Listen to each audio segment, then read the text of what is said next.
అమరావతి రాజధాని రైతులకి good news, Telugu ప్రజలకు కూడా గుడ్ న్యూస్. అమరావతి రాజధానిలో 1200 కోట్ల రూపాయల వ్యయంతో అంతర్జాతీయ స్థాయిలో ఒక క్రికెట్ స్టేడియం రాబోతా ఉంది.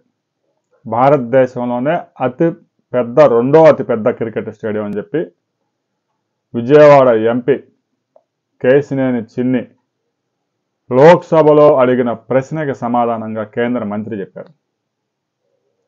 గుజరాత్లో భారతదేశంలోనే అతిపెద్ద క్రికెట్ స్టేడియం ఉంది.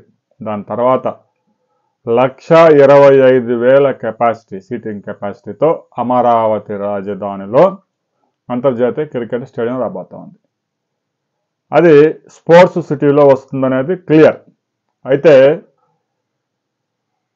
Railway station, bus stand, metro stations, ఈ పబ్లిక్ ట్రాన్స్పోర్ట్ సిస్టమ్ ఏదైతే ఉందో దానికి సమీపంలో అంతర్జాతీయ క్రికెట్ స్టేడియానికి భూములు కేటాయించేందుకు రాష్ట్ర ప్రభుత్వం సిద్ధమవుతుంది.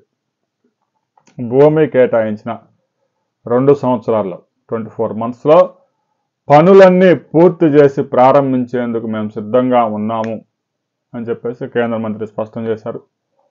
ఇక క్రికెట్ అసోసియేషన్ ప్రెసిడెంట్గా ఉన్న కేశినేని చిన్ని కూడా ఆ క్రికెట్ స్టేడియం విషయంలో ప్రత్యేక శ్రద్ధ తీసుకున్నారు.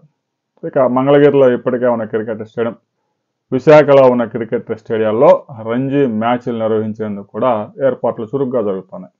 రాబోయే కొద్ది రోజుల్లోనే అమరావతి రాజధానిలో ఒక కీలకమైన ప్రదేశంలో అంతర్జాతీయ క్రికెట్ స్టేడియానికి శంకుస్థాపన జరగబోతా ఉంది. ఒక్కసారి పనులు ప్రారంభమైతే 24 monthsలో స్టేడియం రెడీ అవుతుంది. అది కరెక్ట్గా ఏ పాయింట్లో రాబోతా ఉంది, ఏ గ్రామ పరిధిలో ఉండబోతా ఉంది అనే వివరాలు రాబోయే వారం రోజుల్లో వెల్లడించేందుకు సిఆర్డీఏ సిద్ధంగా ఉంది.